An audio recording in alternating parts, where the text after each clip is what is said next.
ओम श्री गणेशाय नमः। ओम श्री सरस्वत्यै नमः। ओम श्री गुरुभ्यो नमः। सदाशिवसमारम्भां शङ्कराचार्यमध्यमाम् अस्मदाचार्यपर्यन्तां वन्दे गुरुपरम्पराम्। श्रुतिस्मृतिपुराणानाम् आलयं करुणालयं नमामि भगवत्पादं शङ्करं लोकशङ्करम्। शङ्करं शङ्कराचार्यं केशवं बादरायणं सूत्रभाष्यकृतौ वन्दे भगवन्तौ पुनः पुनः। समस्तजनकल्याणे निरतं करुणामयं नमामि चिन्मयं देवं सद्गुरुं ब्रह्मविद्वरम्। अखण्डं सच्चिदानन्दम् अवाङ्मनसगोचरम् आत्माधारम् आश्रये भीष्टसिद्धये अर्थतोऽप्यद्वयानन्दान् अतीतद्वैतभानतः गुरूनाराध्य वेदान्त सारं वक्षे यथामति सारं वक्षे यथामति।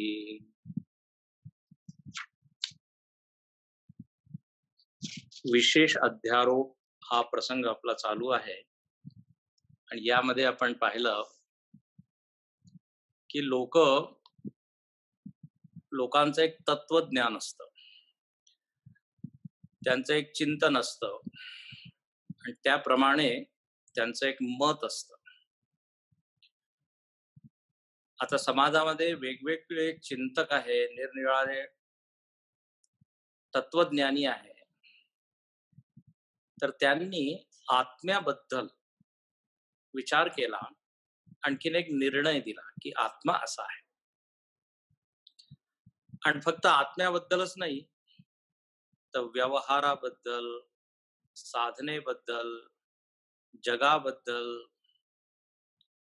त्यांनी आपलं जे चिंतन किंवा विचार आहे ते मांडले आहे. जग एकच आहे पण पाहण्याची दृष्टी सगळ्यांची वेगवेगळी. परिस्थिती एकच असते पण त्या परिस्थितीला कसं पाहायचं, त्याच्याशी कसं डील करायचं, वर्तन व्यवहार आपला कसा झाला पाहिजे याबद्दल वेगवेगळी दृष्टी. तर फिलॉसॉफी किंवा दर्शन म्हणजे काय? पाहण्याची दृष्टी. आता प्रभू रामचंद्रांना जेव्हा वनगमनाची आज्ञा झाली आणि ते वनात गेले, आणखीन वाल्मिकी ऋषींकडे ते गेले. वाल्मिकी ऋषींनी विचारलं, तुम्ही वनामध्ये कसे काय आले आणि इथे तुम्हाला फार कष्ट होत असेल, तुम्ही तर महालात राहणार आहे. तर पहा, आता प्रभू रामचंद्रांची दृष्टी, ते म्हणाले की इथे काहीच मला त्रास नाही, उलट लाभच लाभ आहे, सगळ्या दृष्टीने हितच हित आहे, कल्याण आहे. ते म्हणाले पिता वचन, वडिलांची जी आज्ञा आहे ती मी पाळत आहे, तर हे फार मोठं पुण्य काम आहे. पहिली गोष्ट. दुसरं, माझ्या आईची इच्छा होती की मी इथे आलं पाहिजे, तर आईला सुद्धा मी काय प्रसन्न केलं, तिची इच्छा पूर्ण केली. तिसरं, भरताला राजा किंवा युवराज पद देण्याची त्याची इच्छा होती, तर आता ती इच्छा सुद्धा तिची पूर्ण होत आहे. आणि चौथी गोष्ट म्हणजे मला तुमच्यासारख्या संतांचं दर्शन होत आहे. जर मी महालामध्येच असतो तर मला हा सत्संगाचा जो अमृत लाभ होत आहे तो झालेला नसतो. आणि मला प्रजेशी भेटण्याची एक संधी मिळाली, जे वनामध्ये राहत आहे, डोंगरामध्ये राहत आहे. तर सगळ्याच दृष्टीने काय हित आहे. पहा आता त्यांचं तत्वज्ञान पहा, त्यांचं दर्शन पहा. जर आपली दृष्टी चांगली असेल तर किती दुःखद परिस्थिती असेल त्याच्यामध्ये सुद्धा आपल्याला काही ना काही सुखद सुख देणारं असं काही ना काही दिसेल. तर तत्वज्ञान फार महत्वाचं आहे. कोणत्या तत्वज्ञानाला आपण जगत आहोत. तर इथे वेगवेगळे असे लोक आहे. आता इथे म्हटलंय की पहा, खा प्या आणखीन आनंद करा. ठीक आहे, हे सुद्धा तत्वज्ञान आहे. पण खाण्यापिण्यासाठी काय मेहनत करा, प्रयत्न करा, त्याचा हा सकारात्मक भाग आहे. आणि चार्वाकाचं आपण पाहिलं, ऋणम कृत्वा घृतम पिबेत, कर्ज घ्या आणखीन आनंदात राहा, उपभोग करा. घृतम पिबेत म्हणजे तूप प्या रोज असं नाहीये. त्याचं लक्षार्थ काय आहे? छान छान पदार्थ खा, जगाचे जेवढे भोग आहे त्याचा आनंद घ्या. तर आता कर्ज घेऊन तुम्ही हे करा. आता कर्ज आपल्याला तेव्हाच कोणी देईल जेव्हा आपली वागणूक बरोबर आहे, विश्वास आहे समोरच्याला, तेव्हाच कर्ज देईल ना. तर आपलं व्यक्तिमत्व प्रामाणिक असायला पाहिजे, सत्यावर आधारित असायला पाहिजे, तेव्हाच कोणी कर्ज देईल. तर पहा याच्यामध्ये सुद्धा काही ना काही चांगल्या गोष्टी आहे. काल मी सांगितलं, आरोग्याचं जर सुख पाहिजे तर संयम पाहिजे, नियम पाहिजे. समाजामध्ये पहा लोक काय म्हणतात, आम्हाला देव वगैरे काही आम्ही मानत नाही. Do good and be good. चांगलं तुम्ही राहा, चांगलं करा. ठीक आहे. तर एक पातळी आहे, एक स्तर आहे, एक लेवल आहे. त्या स्तरावर आपण राहतो तेव्हा हेच बरं वाटतं. पण आता जो आणखीन चिंतन करेल की चांगलं म्हणजे काय, चांगलं करणं म्हणजे काय, मग तो विचार करेल आणि मग पुढच्या पायरीवर जाईल. तर असे हे सगळे काय तत्वज्ञान आहे. काल आपण बघितलं, देहात्मवादी आहे, मग इंद्रियात्मवादी आहे. विचार केला पहा त्यांनी, सूक्ष्म विचार, की इंद्रियाशिवाय हे शरीर काही कामाचं नाही. म्हणून खरं सत्य काय आहे, इंद्रियाच मी आहे. आणखीन विचार केला तर पहा, इंद्रियांना काम करण्यासाठी शक्ती पाहिजे, ताकद पाहिजे, पॉवर पाहिजे. तर म्हणे शक्ती कुठून मिळेल, तर म्हणे प्राण आहे, प्राण तत्व. म्हणून याच्यापेक्षा सूक्ष्म तत्वज्ञान काय, तर म्हणे प्राणच आत्मा आहे. प्राणात्मवादी काल आपण पाहिलंय. आणि हे बरोबरच आहे. जर आपल्या जीवनामध्ये शक्ती नसेल तर आपण इंद्रिया काही कामात काम करू शकत नाही. आता पहा जगामध्ये असे लोक बरेच आहेत, ते म्हणतात प्राणच आहे सगळं काही. प्राण म्हणजे सोप्या भाषेत इंग्रजीमध्ये लोक काय म्हणतात, एनर्जी. मी कोण आहे, आय एम एनर्जी. लोक आत्म्यालाच एनर्जी म्हणतात. आत्मा म्हणजे काय म्हणे, एक ऊर्जा आहे, पॉवर आहे, शक्ती आहे. पण लक्षात ठेवा, चैतन्य आणि प्राण यामध्ये फरक आहे. लोक इथे गडबड करतात. प्राणालाच चैतन्य मानतात किंवा प्राणालाच आत्मा मानतात, असं नाहीये. प्राण शक्ती आहे आणि शक्ती नेहमी जड असते, लक्षात ठेवा. शक्तीला स्वतःचं ज्ञान नाहीये, इतराचं सुद्धा ज्ञान नाहीये. हा, शक्तीमध्ये काम करण्याची शक्ती आहे. सगळे जे काम होत आहे, काम ते शक्तीमुळेच होत आहे, नो डाऊट. पण शक्तीमध्ये ज्ञान नाहीये, जाणीव नाहीये.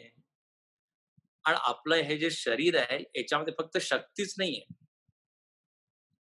म्हणजे जसं श्वास चालत आहे, जेवण आपलं पचत आहे, हातपाय हलत आहे, एवढंच नाही, तर मला जाणीव सुद्धा आहे. म्हणून फक्त असं मानणं की मी एनर्जी आहे किंवा शक्ती आहे, हे पूर्ण सत्य नाहीये, अर्ध सत्य आहे. म्हणून ते म्हणतात की प्राण आत्मा आहे, ठीक आहे. शरीर आत्मा आहे याच्यापेक्षा चांगलं तत्वज्ञान आहे. अच्छा, आता पहा, ज्याचं तत्वज्ञान हे आहे की प्राणच मी आहे, तर त्याचं आहार, विहार, सगळं वर्तन कशाला पाहून होईल? प्राणाला, एनर्जीला. ज्याच्यामुळे त्याची ऊर्जा, शक्ती वाढेल तेच तो करेल. तेच खाईल तो. ज्याच्यामुळे प्राणतत्व त्याची शक्ती कमी होईल ते तो करणार नाही. प्राणायाम करेल. तर चांगलं जीवन आहे. मी आधी सांगितलेलं आहे तुम्हाला, जेवढे खेळाडू आहे, पहलवान लोक आहे, हां, योगी लोक आहे, प्राणात्मवादी, प्राण एव आत्मा. त्यांचं पूर्ण लक्ष या प्राण तत्वावर आहे. आणि ते म्हणतात प्राणाशिवाय आपण काहीच करू शकत नाही. म्हणून पुढे लिहिलंय 45व्या ह्याच्यात, प्राण असता मी आहे, प्राण जाता मृत आहे, अनुभव लोकांचा सांगत आहे, प्राण म्हणजे मी. 145वी ओवी. प्राण गेले म्हणजे मी गेलो असं. प्राण निघून जातो जेव्हा शरीरातून तेव्हा अमृत. तर याचा अर्थ काय? प्राणच मी आहे, असं त्यांचं म्हणणं आहे. आता इथपर्यंत जर आपण विचार केला तर आपल्याला वाटेल हा हे बरोबर आहे एकदम. पण पहा, आता याच्या पलीकडे विचार केला, आणखीन सूक्ष्म विचार. लोक म्हणतात की पहा, ठीक आहे, तुम्ही म्हणाला की प्राण शक्ती मी आहे, पण आपल्या जीवनामध्ये आपण पाहतो की एक मशीन आहे. हा, उदाहरण घ्या, मशीन आहे, मोठी मशीन आहे, त्यांनी अनेक कामं होऊ शकतात. जपान वगैरे अशा मोठ्या मोठ्या दुसऱ्या ज्या कंट्रीज आहेत, देश आहेत, त्याच्यामध्ये सगळं रोबोटनीच काम होतं, माणूस नाहीच. तर मशीन मध्ये अशी शक्ती आहे. त्याचप्रमाणे मी जर असं मानलं की हे शरीर किंवा मी कोण आहे, मशीन प्रमाणे असं मानलं तर काय चुकीचं आहे? म्हणजे शक्ती फक्त. तर त्याच्यावर एक विचार असा केला लोकांनी की ठीक आहे, क्रेन आहे, ट्रेन आहे, रोबोट आहे, मोठे मोठे सगळं काम करतात, पण त्यांना चालवणारा कोणीतरी एक सजीव प्राणी पाहिजे, आहे की नाही, ज्याच्यामध्ये चेतना आहे. लोकांनी बुद्धिबळ, कम्प्युटर सुद्धा म्हणजे कम्प्युटर बनवला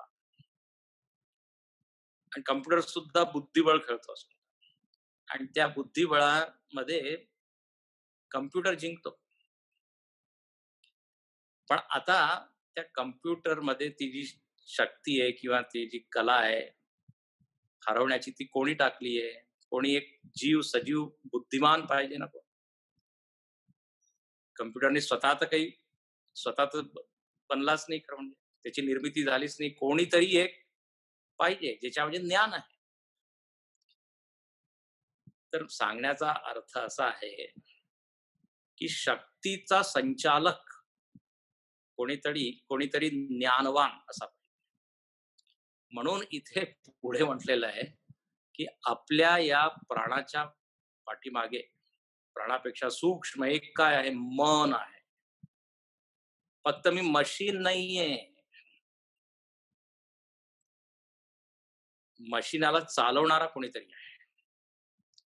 आता त्यांनी शोध केला आणि काय सांगितलं, तर म्हणे मन नावाची एक वस्तू आहे. म्हणून पुढे हा सुद्धा चार्वाकच आहे. हा काय म्हणतो की जसे आहे मन तसे आहे जन, म्हणून आत्मा मन म्हणे अन्य चार्वाक. अन्य चार्वाक काय म्हणतो की आत्मा कोण आहे? म्हणे मन आहे. आता याला आपण म्हणू मनात्मवादी. मनच मी आहे. आता या पाठीमागे काय हेतू आहे, काय तर्क आहे, युक्ती आहे? आता जसं मी सांगितलं, प्राणाचा जो संचालक आहे तो ते माझं मन आहे. आपण संकल्प करतो की मला प्राणायाम करायचा आहे, तर आपण प्राणाचं नियमन करतो. माझ्या मनामध्ये संकल्प येतो की आता मला भूक लागली आहे. भूक हा प्राणांचा धर्म आहे. पण आता मला जेवायचं आहे. ही इच्छा कुठे येते? मनामध्ये. प्राणामध्ये इच्छा नाहीये, विचार नाहीये. तहान लागली आहे. मनामध्ये ही इच्छा. तर मन ती इच्छा पूर्ण करतं. प्राणाचा धर्म आहे. भूक लागणे किंवा तहान लागणे. म्हणून प्राणापेक्षा सूक्ष्म एक आहे मन. आणखीन पहा, मनुष्य शब्द जो बनलाय मनुष्य, मनुष्य म्हणजे काय? तर म्हणजे मनसा सीव्यत. मनाने जो संपूर्ण जगाशी जुळलेला आहे त्याला म्हणतात मनुष्य. आपण पहा, लोकांशी, वस्तूशी, परिस्थितीशी, घराशी जुळलेलो आहो. कशामुळे? शरीराने नाही, मनाने. आपल्या जीवनाच्या केंद्रामध्ये कोण आहे? माइंड, मन. गुरुदेव म्हणायचे, is the mind so the man. मनुष्याची ओळख कशामुळे? मनामुळे. आपण म्हणतो हा चांगला माणूस आहे, सज्जन व्यक्ती आहे. कशामुळे? शरीरामुळे की इंद्रियामुळे की प्राणामुळे? म्हणे नाही, त्याची भावना चांगली आहे. हा, मनामध्ये छान छान भावना आहे. प्रेम आहे, करुणा आहे, श्रद्धा आहे, वात्सल्य आहे. अशा कोमळ अशा भावना आहे. तो लोकांचं मन दुखावत नाही किंवा कष्ट देत नाही लोकांना. म्हणून तो काय? सज्जन. आता संतांकडे काय असतं? लोक संतांकडे जातात, त्यांच्याकडे पैसा नाहीये की काही मोठा बंगला नाहीये की काही, तरी हजारो लोक जात आहे. कशामुळे? त्यांचं मन चांगलं आहे. तर म्हणून मन मी आहे. जरा मनावर तुम्ही विचार करा. समर्थ रामदास स्वामींनी सुद्धा मनाचे श्लोक लिहिले. मना सज्जना भक्ती पंथेची जावे, तरी श्री हरी पाविजे तो स्वभावे. जनी निंदते सर्व सोडून द्यावे, जनी वंद्यते सर्व भावे करावे. आता निंदा कोणाची होईल? दुर्गुणांचीच निंदा होईल की नाही? वंदन कशाचं होईल? सद्गुणांचं. तर सद्गुण दुर्गुण कुठे आहे? मनामध्ये आहे. म्हणून मनाला सांभाळा. संस्कृतमध्ये सुद्धा एक श्लोक आहे, कोशानाम अपि कोशम हृदयम, यस्मिन सुरक्षिते सर्वम सुरक्षितम स्यात्. आणि सगळ्यात मोठा खजिना, महत्वाचा खजिना कोणचा आहे? म्हणजे मन. जर मनाला आपण सांभाळलं तर सर्वम सुरक्षितम स्यात्. सर्व सुरक्षित होईल, सगळ्याचं रक्षण. जर मनावरचा जो ताबा आहे एकदा तो सुटला की मग पहा, माणसाचं पतन होतं. म्हणून काय आहे? मनच मी आहे. मन नाही तर मी नाही. हे पण मनामध्ये जेव्हा सुख येतं तेव्हा अहम सुखी, मनामध्ये दुःख अहम दुःखी. लोक निराश होतात, उदास होतात, हताश होतात. कशामुळे? मनामुळे. डिप्रेशन. आता डिप्रेशन प्राणामध्ये होत नाही किंवा इंद्रियांमध्ये होत नाही किंवा शरीरात होत नाही. उत्साह कुठे? मनामध्ये. संकल्प मनामध्ये. तर आपल्या जीवनाकडे जर आपण बघितलं तर जेवढे मोठे लोक झालेले आहे ते मनामुळेच झालेले आहे ना. साधा जीवन, काय उच्च विचार. तर त्यांची भावना चांगली आहे तर तो उच्च आहे. म्हणून इथे जे म्हणतात की जसे आहे मन तसे आहे. तर मनालाच आत्मा मानलं पाहिजे. आणि भगवंतानी गीतेमध्ये मनावर अनेक श्लोक सांगितलेले आहे. मय्येव मन आधत्स्व. जर तुझं मन तू मला दिलं तर तू माझ्यामध्ये राहील. तुझं मन देणं म्हणजे काय? तूच समर्पण कर पूर्णपणे. मन मना भव मद भक्त मद्याजी माम नमस्कुरु. मन मना भव, तुझं मन तू मला दे. आपण जेव्हा म्हणतो मन दे म्हणजे काय? संपूर्ण तू जीवन दे. आपण म्हणतो मन लावून काम करा, मन लावून ऐका, म्हणजे 100% आय शुड बी देअर. 100%. तर याचा अर्थ काय? आपला जर अनुभव आपण पाहिला तर बरोबरच वाटेल, हा मनच मी आहे. नुसतं श्वास प्रश्वास थोडी मी आहे. नुसतं अन्नानेच जीवन चालत नाही, मन सुद्धा पाहिजे. तर मनात्मवादी असे काही लोक आहेत. अच्छा, गंमत अशी आहे की जे तत्वज्ञान इथे दिलेलं ना, आपल्याला वाटतं तेच बरोबर आहे. जेव्हा 9 दर्शन जेव्हा वाचतात लोक, साधक लोक, ते म्हणतात अरे बरं वाटतं, हेच वाटतं, हेच परमसत्य आहे. हे पहा, हे सगळे तत्वज्ञान एका लेवलवर बरोबर आहे, एका स्तरावर. पण पुढचा टप्पा जेव्हा आपण गाठतो तेव्हा तिथून जर पाहिलं तर म्हणे नाही नाही, ते पूर्ण बरोबर नव्हतं. याप्रमाणे उत्क्रांती होते. मनुष्य इव्हॉल्व्ह, संक्रमण त्यालाच मी म्हणत होतो. एक पायरीवरून दुसरी पायरी, दुसरी पायरीवरून तिसरी पायरी. तर आता इथे मनच मी आहे जेव्हा असं एकाने ऐकलं तर तो म्हणतो की ठीक आहे, मन चांगली वस्तू आहे, मनाला चांगलं केलं पाहिजे, मनाला सजवलं पाहिजे, चांगल्या भावना, सद्गुण वाढवले पाहिजे, पण मनच अंतिम सत्य नाहीये, शेवटचं सत्य नाही. म्हणे का?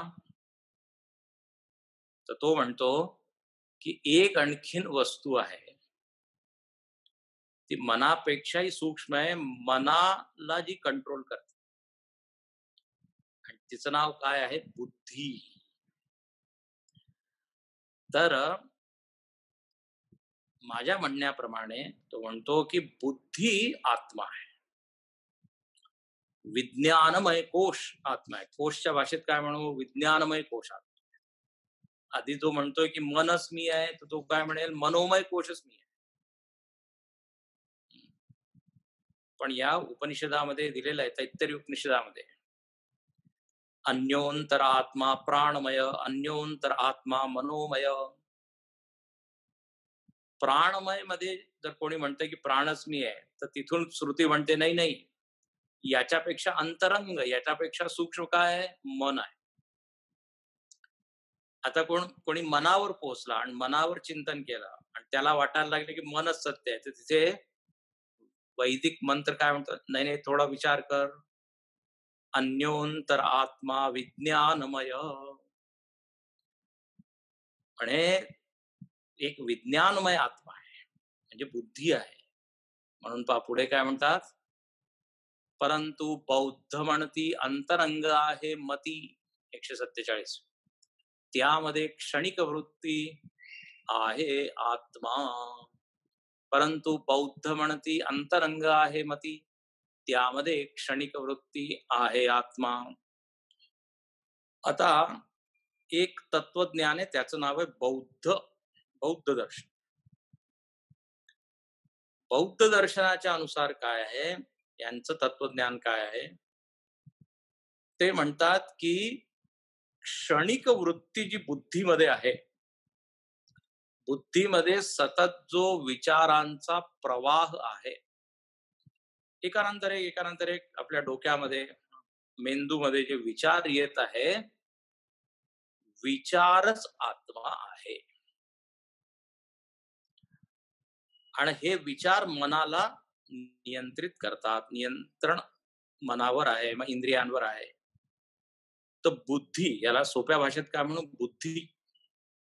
बुद्धीच आत्मा आहे. आता एक हे तत्वज्ञान आहे, बौद्ध दर्शन हे फार व्यापक आहे. आणि या बौद्ध दर्शनामध्ये खरं म्हणजे 4 मत आहे. त्यांच्यामध्ये 4 आहे. बाह्यार्थवादी, अंतरार्थवादी, क्षणिक विज्ञानवादी, शून्यवादी. इथे सगळ्यांचं वर्णन नाहीये. इथे फक्त क्षणिक विज्ञानवादी. त्यांचं मत असं आहे की वृत्ती सत्य आहे. वृत्ती म्हणजे थॉट. संस्कृत शब्द आहे वृत्ती. हा वृत्ती शब्दाचे वेगवेगळ्या संदर्भात वेगवेगळे अर्थ आहेत. जीवन जगण्याची एक त्याला म्हणतो वृत्ती. कसं आपण जीवन जगतो त्यालाही म्हणतात वृत्ती. कधी कधी आवृत्ती म्हणतो. आवृत्ती म्हणजे काय? परत परत म्हणणं. पण इथे वृत्ती म्हणजे थॉट, विचार. आणि वृत्तीचा स्वभाव काय आहे? आणि क्षणिक. एका क्षणासाठी ती असते, मग परत निवळते, उत्पन्न होते, मरते. प्रत्येक क्षणात येते आणि जाते. याला म्हणतात क्षणप्रध्वंसी. तर मी कोण आहे? असं क्षणप्रध्वंसी जे विचार आहेत तेच मी आहे. मी एक आत्मा ज्याला म्हणतो, तर आत्मा या वृत्तींचा जो प्रवाह आहे बस तोच आहे. आता याच्यावर बरंच काय तर्क, युक्ती, शास्त्रार्थ होत. क्षणिक विज्ञान याला म्हणतात क्षणिक विज्ञान. अच्छा, वृत्तीमध्ये काय आहे? ज्ञान आहे. विचार आला आपल्या मनामध्ये की लगेच त्या विषयाचं ज्ञान होतं. घराचा विचार आला म्हणजे घराचं ज्ञान, पैशाचा विचार आला पैशाचं ज्ञान. म्हणून त्याला म्हणतात विज्ञानवाद. क्षणिक विज्ञान, वृत्तीमध्ये ज्ञान आहे. तर बस हेच आहे मी. लक्षात ठेवा, बौद्ध मतामध्ये असं मानलेलं नाहीये की एक नित्य कंटिन्युअस एक शाश्वत आत्मा आहे, असं ते मानत नाही. प्रवाहमान ही जी वाहणारी वृत्ती आहे बस तेच मी. आता कोणी विचारलं की पण आपला अनुभव तर कसा आहे? मी आहे, मी लहानपणी होतो, मी तरुण वयात होतो, आता मी वयस्कर आहे. तर काहीतरी एक सातत्य आहे ना. माझा अनुभव काय आहे? माझ्या अस्तित्वामध्ये एक सातत्य आहे. तुम्ही म्हणताय की प्रत्येक क्षणामध्ये आत्मा मरतो, कारण वृत्ती म्हणजेच आत्मा आणि वृत्ती मरते, येते, जाते. तर मला काय अनुभव झाला पाहिजे की मी प्रत्येक क्षणी नवीन आहे. पण असा तर आपला अनुभव होत नाही. आता ते आपण पुढे आणखीन विचार करू. इथे फक्त त्यांचं म्हणणं असंच आहे. आता मी जर सांगितलं की आपल्याला सातत्याचा अनुभव होतो, तर ते म्हणतात की हो, सातत्याचा अनुभव होतो ना. नाही, पण आता तुम्ही म्हणाला की प्रत्येक क्षणात एक नवीन आत्मा किंवा नवीन वृत्ती येते. ते काय म्हणतात, ते एक उदाहरण देतात. आणि त्यांचं 2 उदाहरण आहे. एक आहे दिवा जसा जळतो ना दिवा. आता दिव्यामध्ये काय आहे? तेल आहे, वात आहे आणि ज्योत आहे. आता त्या ज्योतकडे जर आपण बघितलं तर आपल्याला काय वाटतं? एक सतत स्थिर ती ज्योत जळत आहे. सातत्याची अनुभूती होत आहे. दिवा जळत आहे. खरं म्हणजे पाहिलं तर तिथे काय? प्रत्येक क्षणी नवीन वात आणखी नवीन तेल ते जळत आहे. पण आपल्याला असं वाटतं का? नाही. त्याचप्रमाणे नदी वाहत आहे. प्रत्येक क्षणी नवीन पाणी तिथे येत आहे. पण आपण काय म्हणतो? तीच गंगा आहे, तीच नर्मदा आहे, जी हजारो वर्षापासून वाहत आहे. तर त्यांचं उदाहरण काय?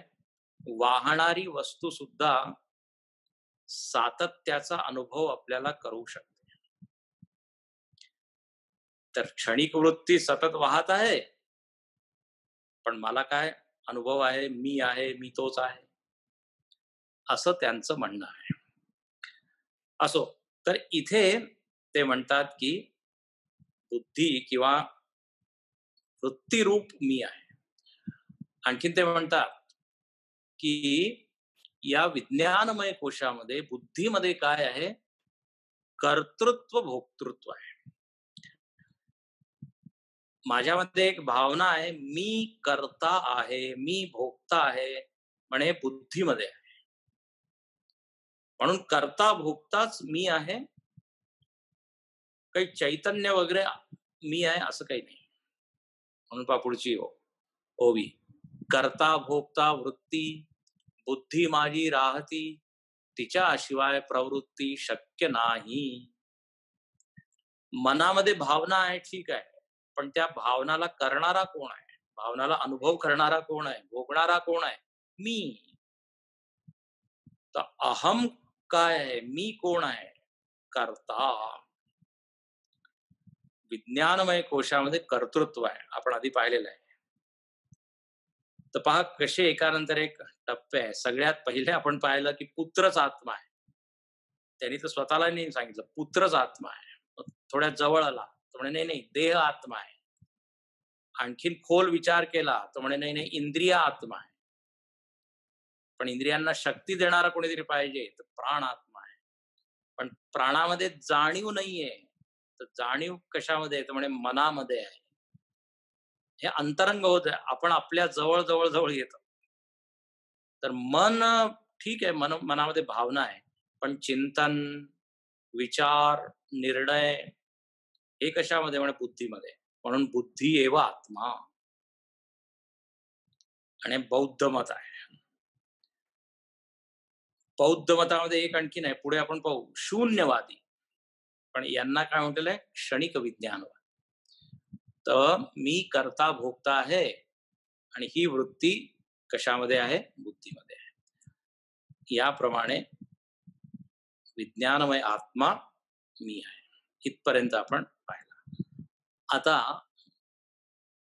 2-3 आहे उद्या, 2-3 म्हणजे मत, 2-3 तत्वज्ञान अजून उरले आहेत, ते आपण उद्या पाहू.